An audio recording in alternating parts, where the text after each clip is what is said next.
Ladies and gentlemen, welcome to Sessions Cafe, brought to you by Intrigue Magazine. I'm your host, Keri D. Singleton, and today we welcome the Doc Bongo, no legal last name. I got that right. That's correct. I got that right. You got it right. The first thing we got to talk about is your unique name. The Doc Bongo, no legal last name is your legal name. That's correct. Put us how? Changed my name after I left the system. I decided to take my own identity. My name, my last name, was the former name of a slave master that owned my family. I came from Wilson, North Carolina. And my family carried that slave master's name, so I decided to change that. Okay, and let's talk about that, brother. From North Carolina to NYC, that's that. Especially when you made the transition from the South to the North, times were very, very different. We're talking about the Jim Crow era. What was that like for you, transitioning from North Carolina to New York City? And how old were you when you came up north? I came here at the age of 11. Okay. Wow. And I was raised in Wilson, North Carolina, born in Washington, D.C. Okay. On June the 19th, on Juneteenth. Juneteenth. Wow. Juneteenth in the nation's capital. Right. At Freedman Hospital. Wow. Yeah, Freedman Hospital. Okay. That was one of the hospitals that black women were allowed to have their children in Washington, D.C. Okay. Wilson, North Carolina, Wilson was named after an ex-plantation owner. Okay. Who was a soldier. Wow. And they named this Caucasian man, they named the town after this Caucasian slave master, whose last name was Wilson. And when you were 11 years old, you and the family moved to New York City, to the Bronx specifically. To the Bronx, but I knew that at the age of around 3 or 4, I knew that I was a second-class citizen automatically. Yeah, because it was Jim Crow times, black and white signs. Matter of fact, at that age, I was told that if I saw a Caucasian man walking on the sidewalk, that I had to walk in the street. Walk in the street, yeah, because that was part of that was the law of the land back then. But you did, by the time you were 11 years old, you were in New York City. Yes. You lived in the Bronx. Right. But your heart was in Harlem. Yes. Yeah. So why? What was? I mean, you living in the Bronx. They're right across the river from each other. But what was the draw for you with the iconic neighborhood? Well, the Bronx was a mixture of Hispanic and so-called African Americans, and Harlem had a black essence to it. Had a black foundation to it, and that's what attracted me to Harlem. A matter of fact, I grew up on 173rd Street and Vice Avenue. It was like the epicenter of where hip hop started. In the Bronx, yeah. But your heart, and I mean, you even used I remember you telling me that you went all the way to Harlem to get your hair cut. Right. Yeah. Exactly. Yeah. Because there was an essence of blackness there that you couldn't find any place else. Right. Except for in Harlem. Right. And then something else or someone you found in Harlem, and I want you to tell that story. I'm familiar with it, but you met a dynamic person one day, just by chance, on one of your visits to Harlem. Yes, I was walking up the street, and it was on a Sunday, and a famous store used to be on the corner that used to sell alligators and hats and all that kind of thing, all those kinds of things. And there was a gentleman there speaking, and people were saying, "Oh man, why don't you stop talking like that? Don't nobody want to hear that kind of stuff." And to make a long story short, it was Malcolm X. Wow. And I followed him from the day that I met him on that corner until he was murdered. I followed Malcolm X. And during those years that you did follow Malcolm X, he became like almost like a surrogate dad to you. Well, that's what happens. My father abandoned the family when I was around 13 years old. And what most children do when a major parent is missing is that they make up a parent. Right.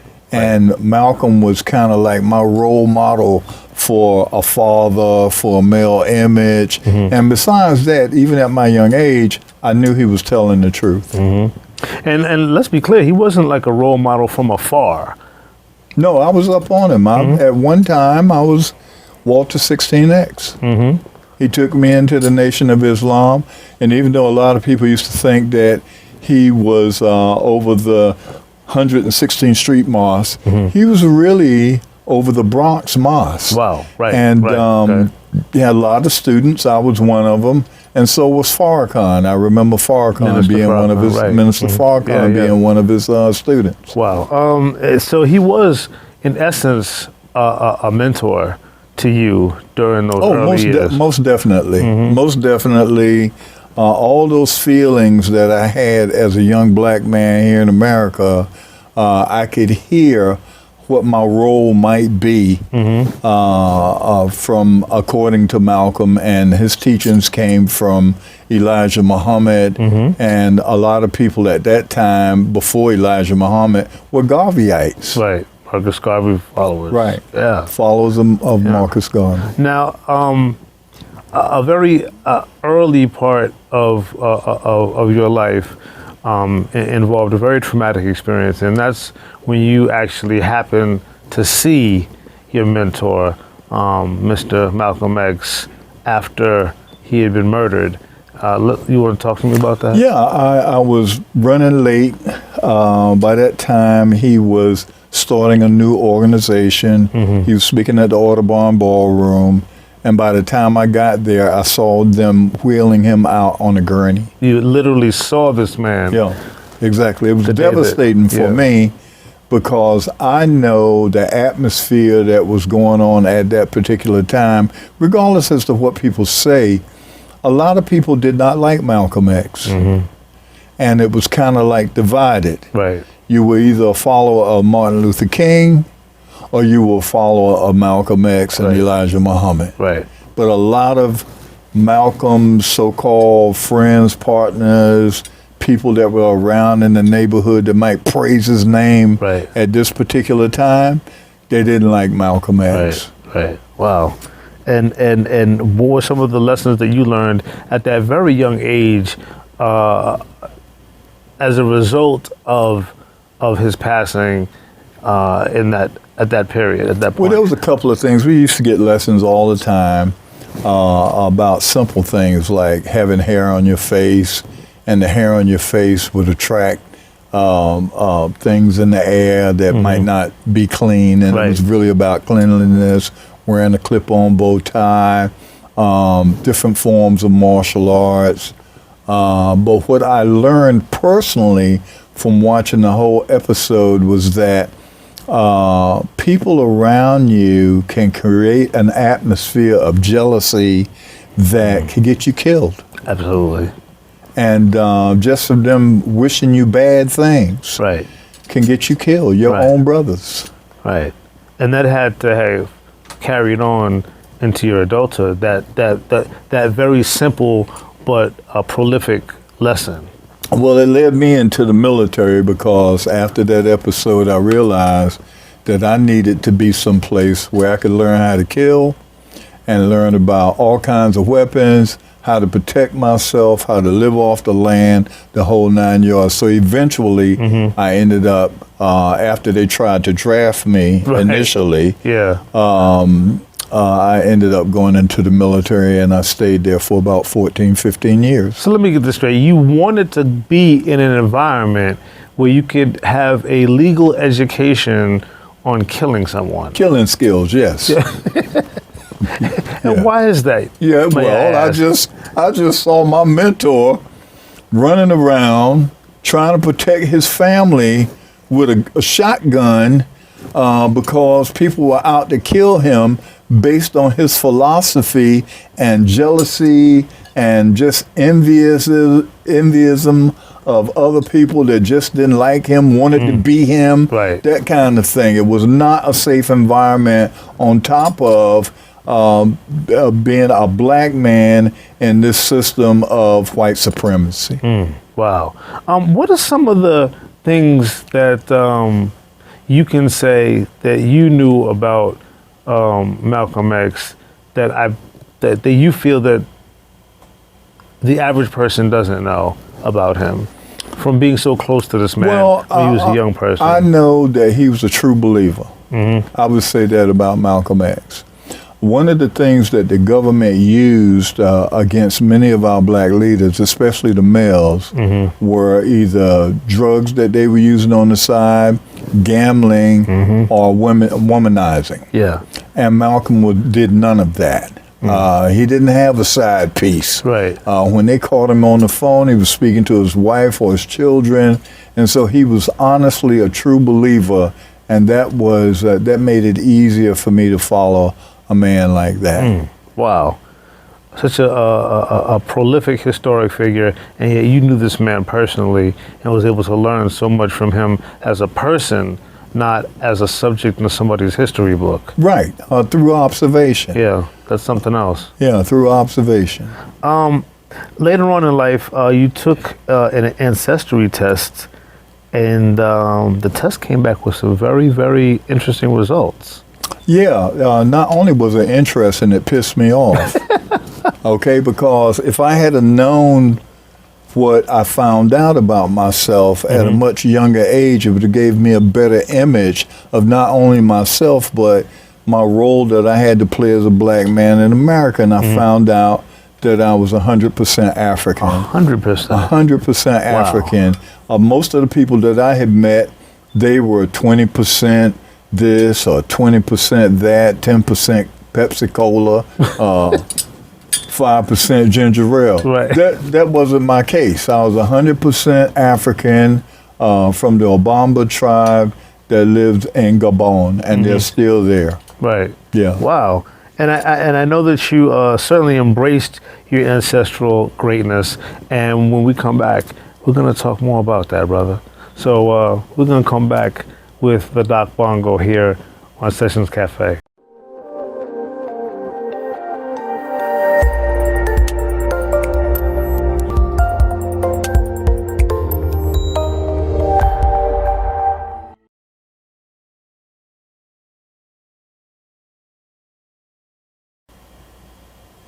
And we're back with the Doc Bongo on Sessions Cafe. So, I mean, learning that you were 100% African, how did that change your thoughts about yourself as a person?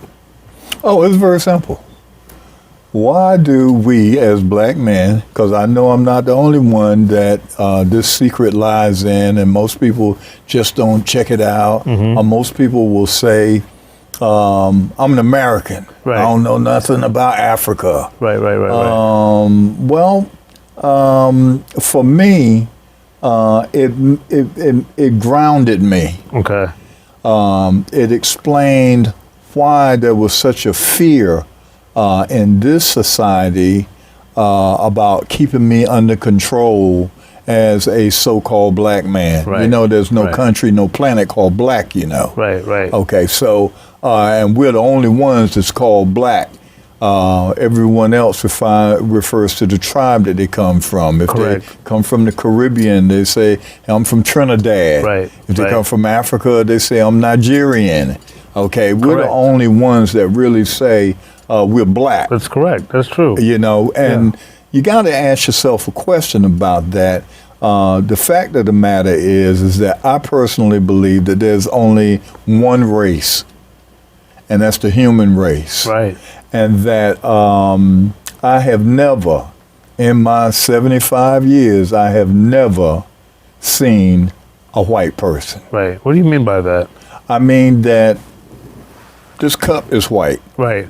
I've never seen a person that color. Look like that, right? Okay. Exactly. So it's almost like someone is trying to make me believe something that is not true. Right. And I refuse to believe it. Right. And not just in your historical lineage, you really began to embrace yourself. I'm not saying that you weren't doing that before you got your test results, but even down to your clothes. So let's talk about these clothes. 'Cause right now I'm wearing one of your pieces, and they're made by they're made with an interesting fabric. Your clothes are. That particular shirt and my clothing is made out of a material called lippy. I believe it's spelled LIPP. Okay. And it's made by a certain group of people in Africa. Many different groups of people in Africa make their own cloth. Right. Chances are the symbols that you have in your shirt mean something. Right. Okay. But I specialize in a material called Bogle Alalani, Right. which is in English it means mud cloth. Okay.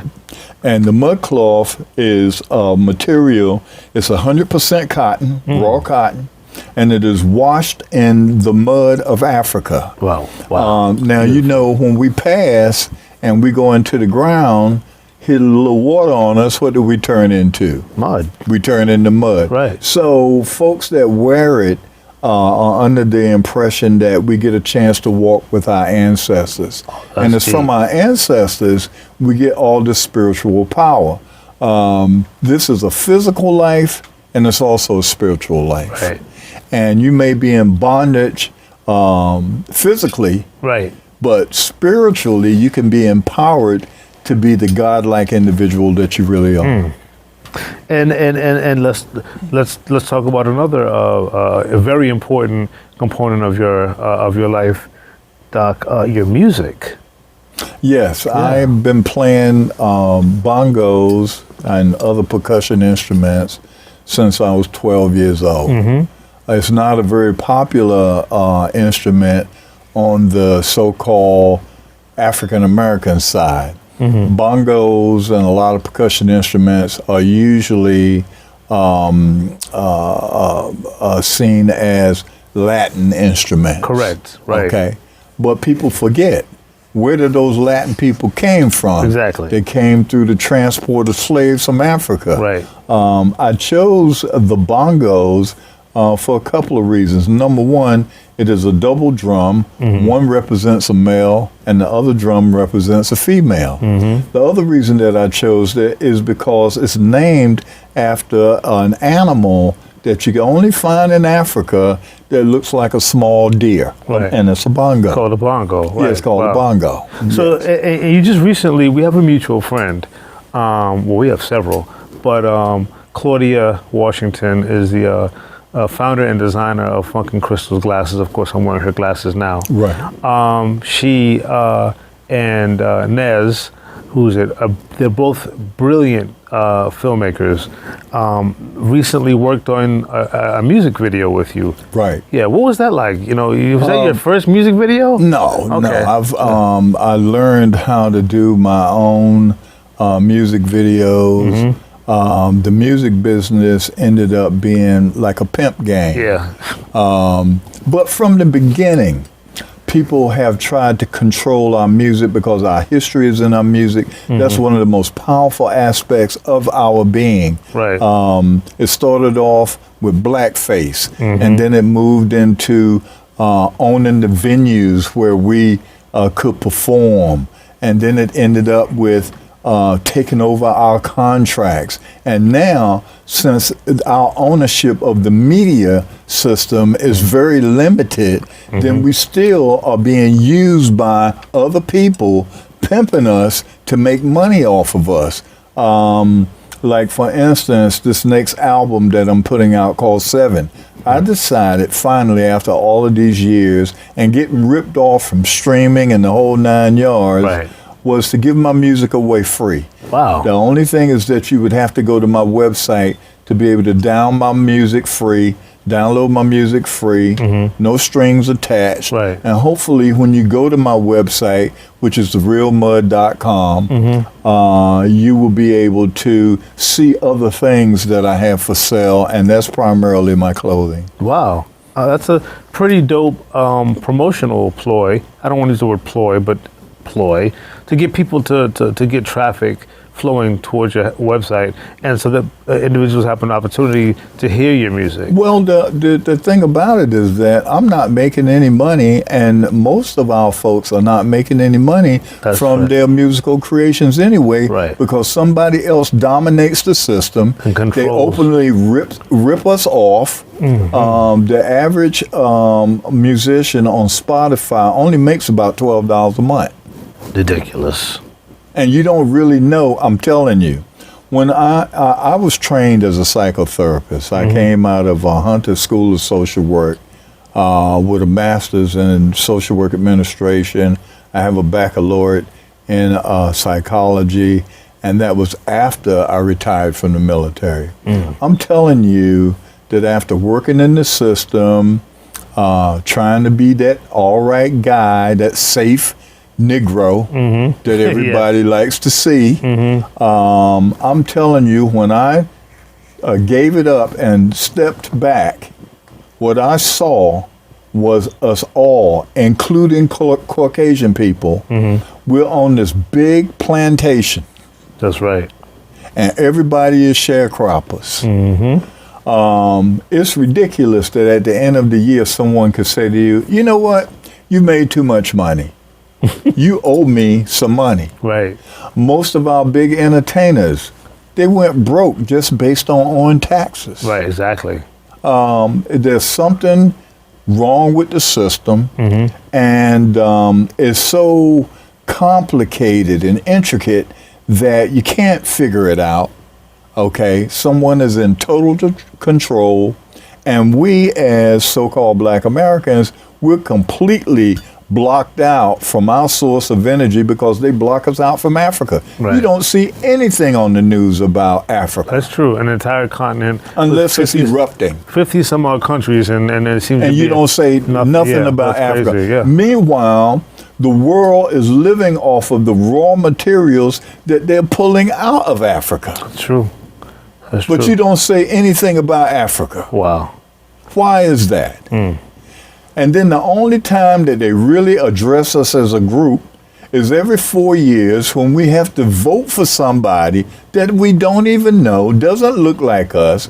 We give up our tax dollars. We have no say-so as to where it goes. They're talking about Ukraine needs money. Harlem needs money. The Bronx needs money. The last time you've been up in the Bronx. Right. Ohio needs money. Right. You know, there's all these black cities, inner cities, urban dwellings.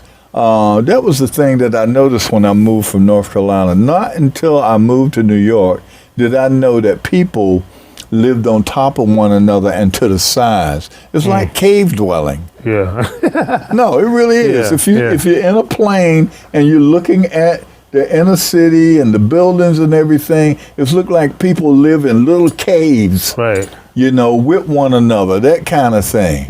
And like I said, it's like we're sharecroppers. We're all sharecroppers. I don't care if you have a PhD, a ABC. I don't care if you're straight or gay. I don't care who you think you are. Okay? I don't care if you come out of Harvard, Yale, Dartmouth. I don't care.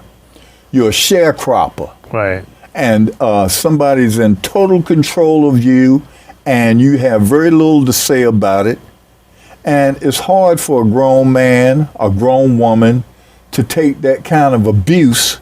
And right now, you hear black all over the place. Who are you going to vote for? Oh, you need to vote for this one. And you know, it's and that's the only time we hear from them. And then after we vote, silence. It's silence. Crickets.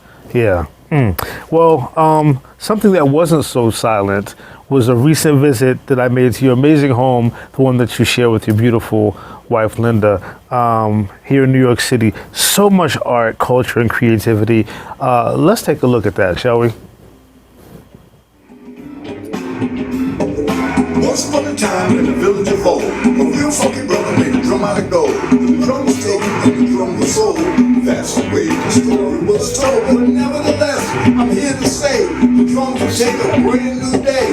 Believe it or not, I'm bringing you in on it too, cause what are you gonna do? It's 100% mud cloth. Everything is done by hand.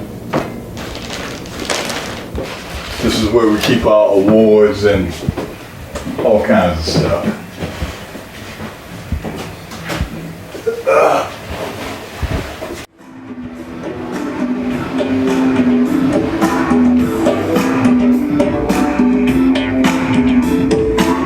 There you go. Once upon a time in the village of old, a real funky brother made a drum out of gold. Now I know what this is because I'm a huge Earth, Wind and Fire fan. This is the kalimba. Thing yeah. Touche. Touche. Yes.